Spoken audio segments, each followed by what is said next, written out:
그들은 저녁 때 왔고 조나단은 애지중지하는 하늘을 평온하게 홀로 날고 있었다.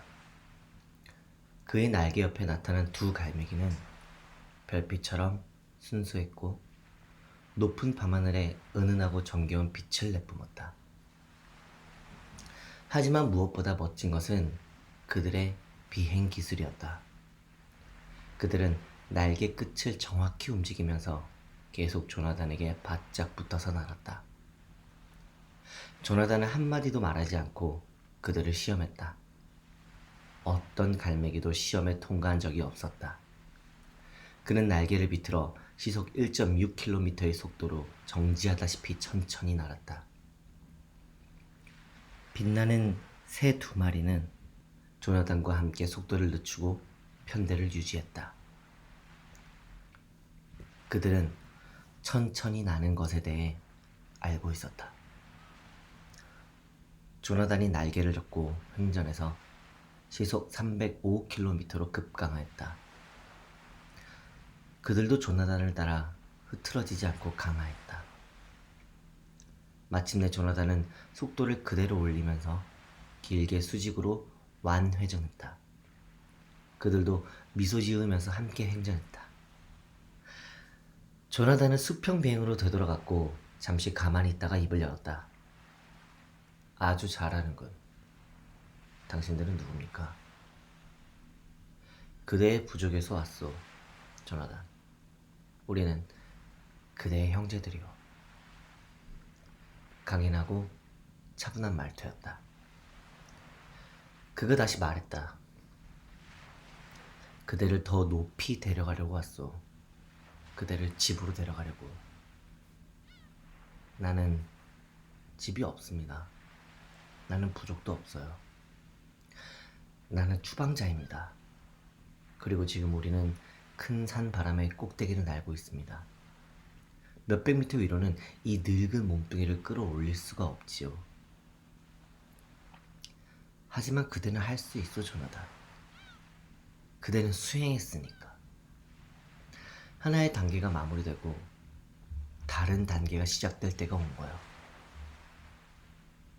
평생 그랬듯 그 순간 갈매기 조나단에게 문득 깨달음이 일어났다. 그들이 옳았다.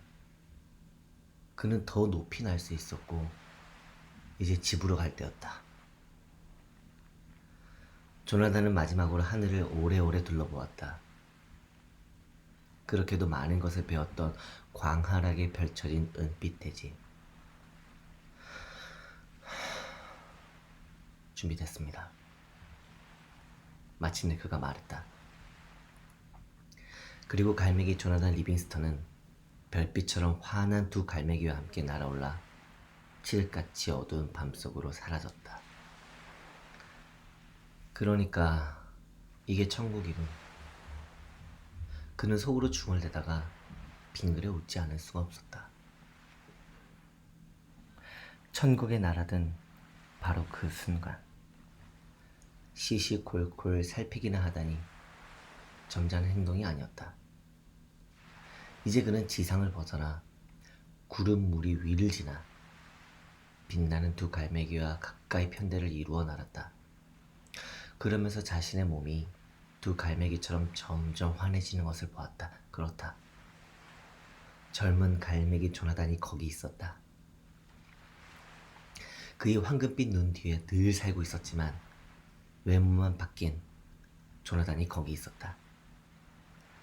갈매기의 몸으로 느꼈지만 이미 예전의 몸이 날던 것보다 훨씬 잘 나았다. 이럴 수가. 힘을 절반만 써도 속도는 2배나 빠르고 지상의 정성기 때보다 2배는 잘 날겠는걸. 이제 그의 깃털이 흰빛으로 반짝거렸고 날개는 광을 낸 은판처럼 매끈하고 아름다웠다.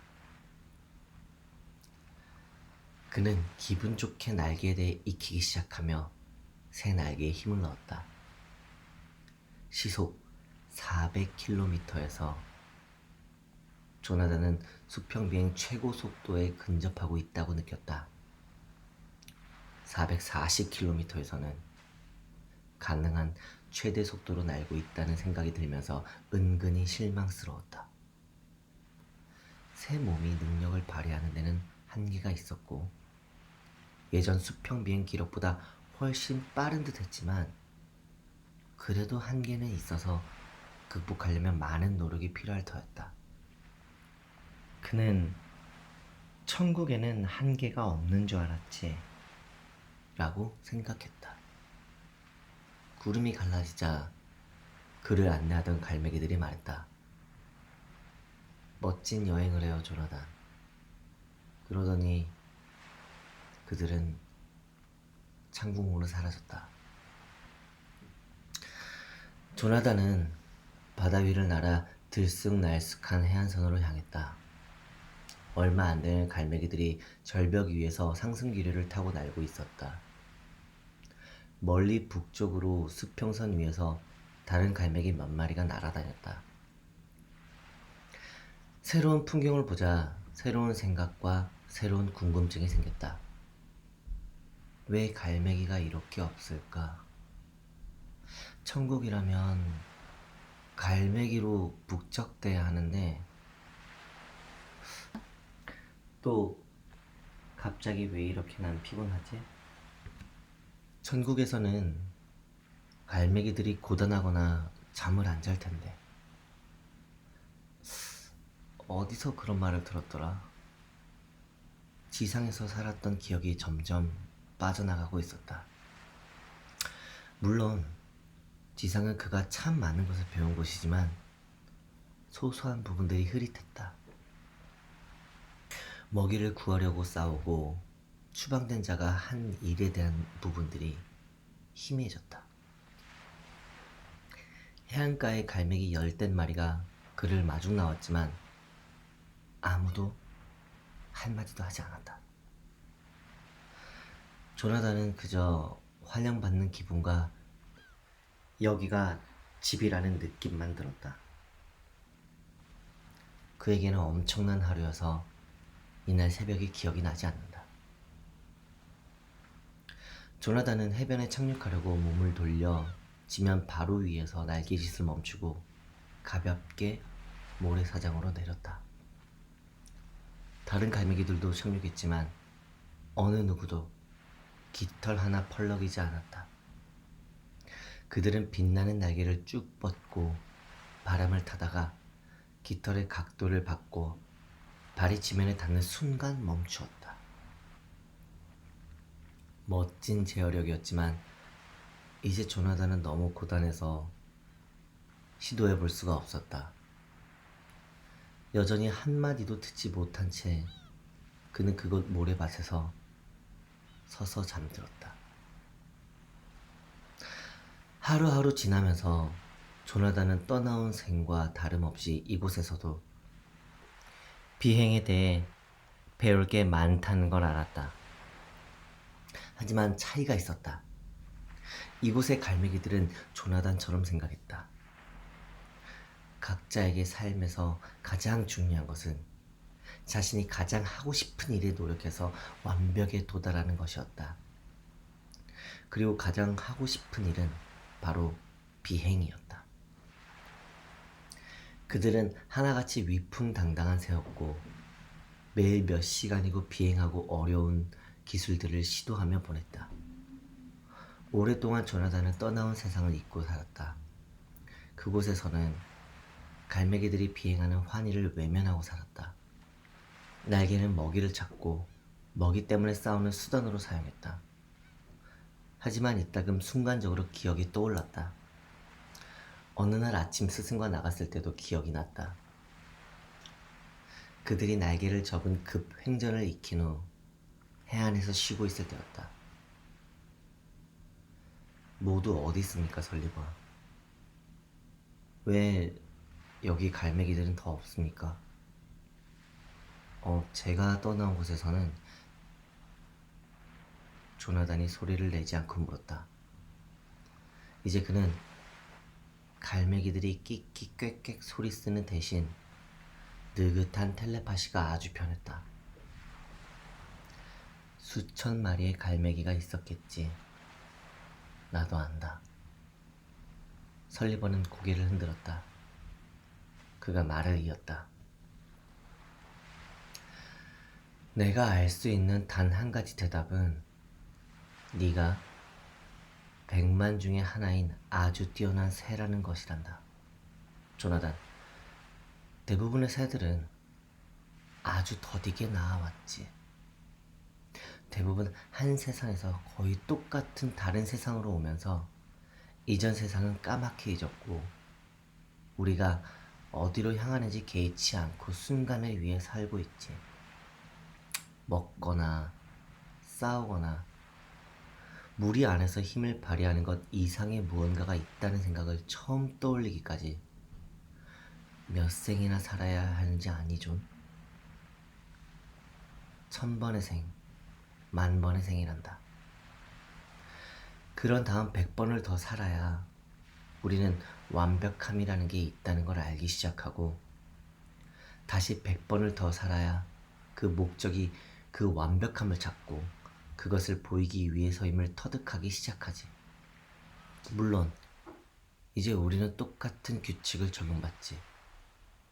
우리는 이번 생에서 배운 것을 통해 다음 생을 선택한단다. 아무것도 배우지 못하면 다음 생은 이번 생과 똑같아. 한계도 똑같고 감당해야 할 무거운 짐도 똑같지. 설리번은 날개를 펴고 몸을 돌려 바람과 마주했다. 그는 말했다. 하지만 존, 너는 한 번에 아주 많은 것을 배웠기에 이 세상에 다다르기 위해 1000번의 생을 겪을 필요가 없었단다. 잠시 후 그들은 다시 공중에서 수련을 했다. 편대를 이룬 방위점 행전은 까다로웠다.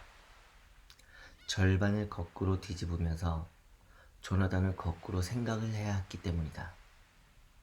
날개의 회전을 뒤집어 생각하고 스승과 정확히 맞추어서 뒤집어야 했다. 다시 해보자꾸나. 설리번이 거듭해서 말했다. 다시 해보자. 그가 마침내 말했다. 잘했다. 그리고 그들은 바깥 공중회전을 연습하기 시작했다. 어느 저녁 야간 비행을 하지 않는 갈매기들이 모래밭에 모여서서 명상 중이었다. 조나단은 있는 용기를 다 짜내서 족장 갈매기에게 걸어갔다. 그가 곧 이 세상 너머로 갈 거라고 했다. 챙. 조나단이 지금 초조하게 말했다.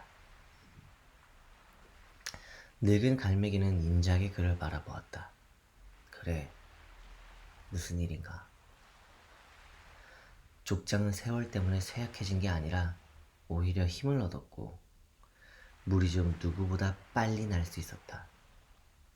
그리고 갈매기들은 겨우 신압으로 알아가는 기술들을 그는 다 꿰고 있었다. 챙, 이 세계는 천국이 아니죠. 맞습니까? 족장은 달빛 속에서 빙긋 웃었다. 자네는 다시 배우 있구먼 조나다. 그가 말했다. 저기 이 세계 다음은 어떻게 됩니까? 우리는 어디로 가는 겁니까? 천국 같은 곳이 있기는 합니까? 아니라네 조나단. 그런 곳은 없지.